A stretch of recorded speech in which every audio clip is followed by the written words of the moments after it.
Hey guys, welcome in. I've taken a keen interest in what's going on with people that go to work every day and have a passion for building and making things. In case you haven't noticed, the stock market has been booming, large tech companies have been reporting record-breaking top-line revenues, and a lot of the zeitgeist has shifted to contemplating what a world filled with AI, robots, and autonomous vehicles will look like. This narrative conveniently ignores what's going on with the small-town welding company, the C++ developer with 20 years of experience, the farmer that's working family land that has survived 4 generations, and the restaurant owner who's trying to make money in order to care for their elderly parents and also grow a business. As part of what will hopefully become somewhat of a mini-series, I'm going to profile videos that highlight the people who are out there doing the hard work and show up to do their bit every day. I'm also going to offer my own perspective and reactions to their narratives. Interestingly, technology and YouTube specifically have empowered folks to at least make an attempt to have their voices heard, and in some cases go viral. While fleeting, this does provide a window into what people are struggling with, what life is like in their world, and what this could mean for us as a society in the near to mid-future. Let's kick this off with a video that went viral a handful of days ago. It is linked in the description, and I highly suggest you watch it before continuing. The long and short of it is, a software engineer with 20-ish years of experience posted a video called "I'm Done Coding with AI," and it has about 360,000 views so far. He details why he walked away from the tools entirely, knowing it might cost him his employability in an industry that currently has evangelical managers basically mandating the use of large language models, which I will call AI or LLMs for short. Just know that when I say AI or LLMs in this video, think ChatGPT. Alright, so AI impacted this gentleman in a profoundly negative way, so much so that he dropped the tools entirely. Let's talk about that. Quick context so you know whose opinion you're getting. I am a CPA with over 15 years of experience. I happen to have a Substack that I started this year, also linked in the description, where I write and record videos infrequently about accounting issues that interest me. So yeah, I'm not a developer. I can read code somewhat, but I can't really write it from scratch anymore. Got decent at Python in my early 30s, did fine in Java and SQL classes in college, but my minor was information systems through the business school, not computer science. I've built PCs, messed with Arduinos and mini PCs, used Arch Linux, and so on and so forth. I love technology, and I'm pretty adept at working with it and making it work for me. But I'm far from a software engineer or an expert in any of these areas. I think it's also worth mentioning that I've played drums for over 25 years, and I have a decent grasp of music theory, plus I've written and helped write a ton of songs. I'll get back to why that's relevant later.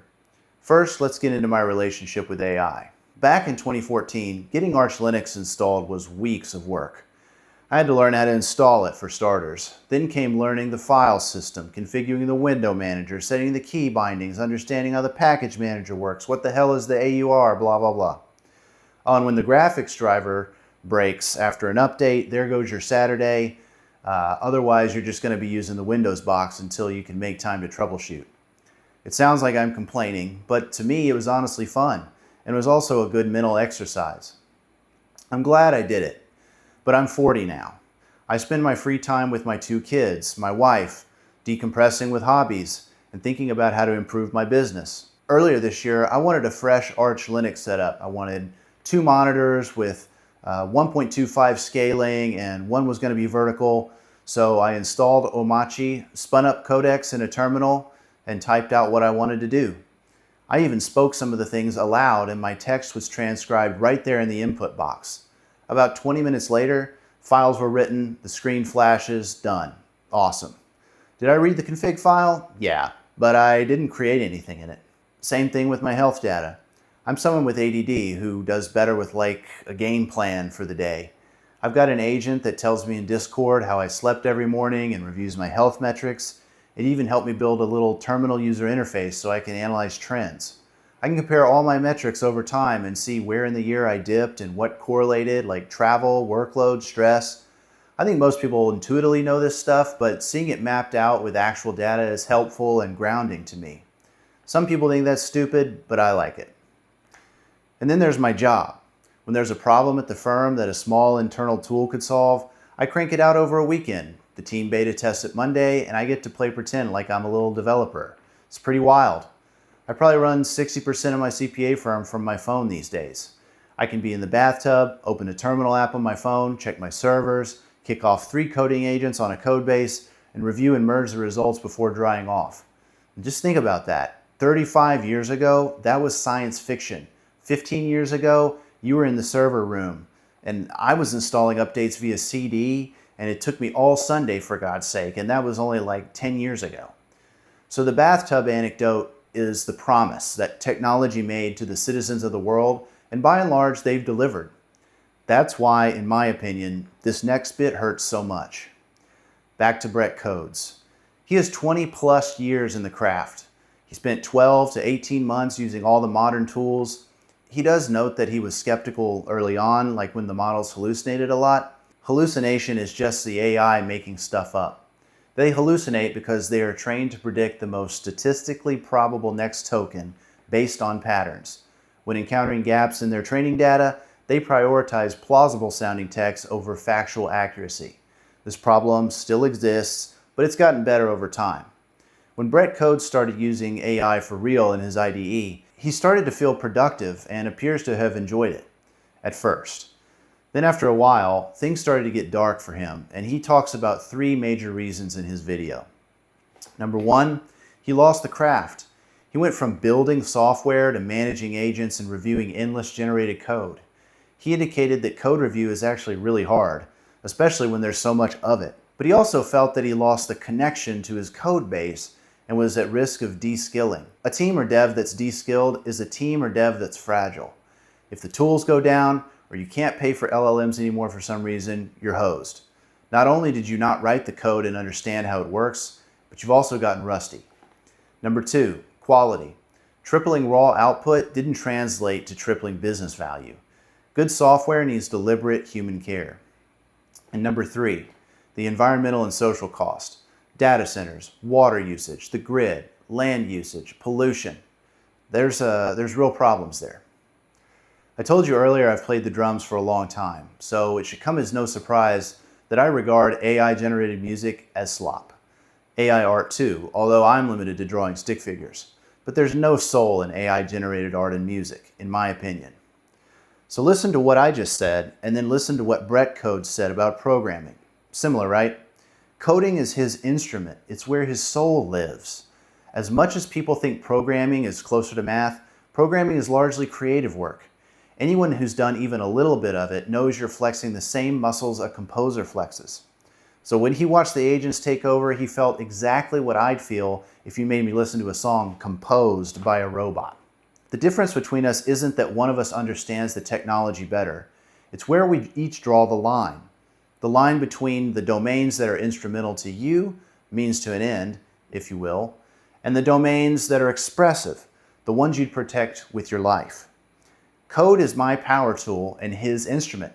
Drums are my instrument, and maybe he has some other domain that he'd rather an AI abstract away. Ultimately, he went back and hand-built a game engine from scratch and found that joy again. That's a man protecting his expressive domain. It's the correct move for him, and it would probably be the correct move for me if I had to use AI to generate music for a long time and then got to go back to playing drums or writing music by hand. To sum it up, Slop is what AI generates in the domain where your soul lives. Let's now address the costs. I'm not going to recite data center statistics at you. You can go read Reddit or watch another video for that. I do want to do what I do over on Substack though, and that's ask the accountant's question. Who books the benefit and who eats the cost? At present, utilities are socializing the build out onto ratepayers. Grids around the country are strained, and land is just getting taken. Tim Dillon had a segment recently where a woman in rural Georgia is having her land forcibly purchased by the electric company. The electric company needs power lines. For new homes and businesses, you ask? Well, 30% or so of that generation is going to be for home and commercial. The rest is going to be for data centers. Also throw in there that local water and local hardware markets get distorted throughout all this. So, at many points in history, we've seen things like the railroad bailouts, the coal industry expanding, and general corporatization stomp through the commons and leave a trail. I did a whole episode on the railroad parallel over on my Substack, but the one difference in the year of our Lord 2026 is that we can talk about this in real time instead of mailing a letter that takes 2 months to reach anybody. All of the stuff going on with the corporatization is a slap in the face to ordinary people with relatively little resources and almost no agency. They are asking for a better quality of life, and the answer from up top is billions sloshing around so a robot can file my show notes in the right Dropbox folder. There is almost seemingly zero allocation of care and an almost frenetic sense that this must happen. This build-out has to happen for the sake of all humanity, all while leaving real humanity in its wake. So the AI critics, the Ed Zitrons of the world, they see this and they go, well, where are all these billions going to come from? Is AI actually useful? Who is going to be negatively affected by this? Who stands to benefit? Why are we doing any of this? Why aren't we improving roads and education and healthcare for the people that pay taxes? Why is my insurance tripling and my electricity bill doubling year over year? That righteous anger is real and I would say justified for the most part. Where I want to step back for a second though is to point out that their anger isn't really aimed at the technology. It's aimed at the enablers. It could be tulips, it could be railroads, it could be fiber optic cable in 1999. The asset itself is interchangeable. The grievance is more structural. A capital class inflated a bubble on top of an industry many people grew up with and came to cherish, and that bubble is the crime regardless of what it's made of. All of the corporate largesse, the valuations, the circular deals, the hyperscaler capex arms race, that critique stands even if the tech is good. It's like they dragged the whole industry into the hyperbolic time chamber from Dragon Ball Z.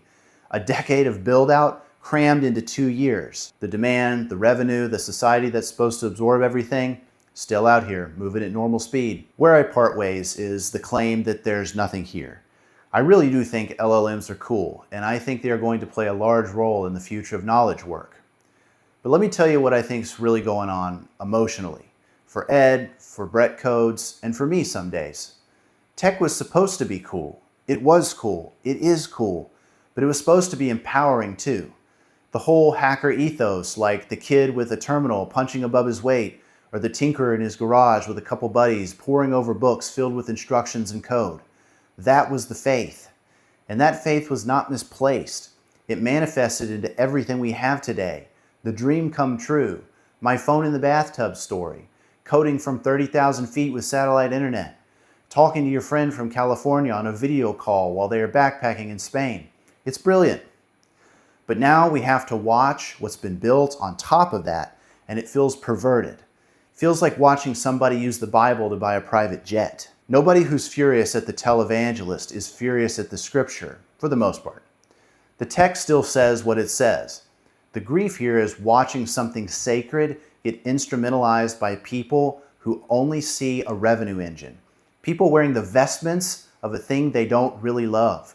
The tech doesn't stop being cool. It doesn't stop being useful. It got captured by people whose love language is CapEx. If the tools were useless, folks like Ed Zitron could dismiss them and move on.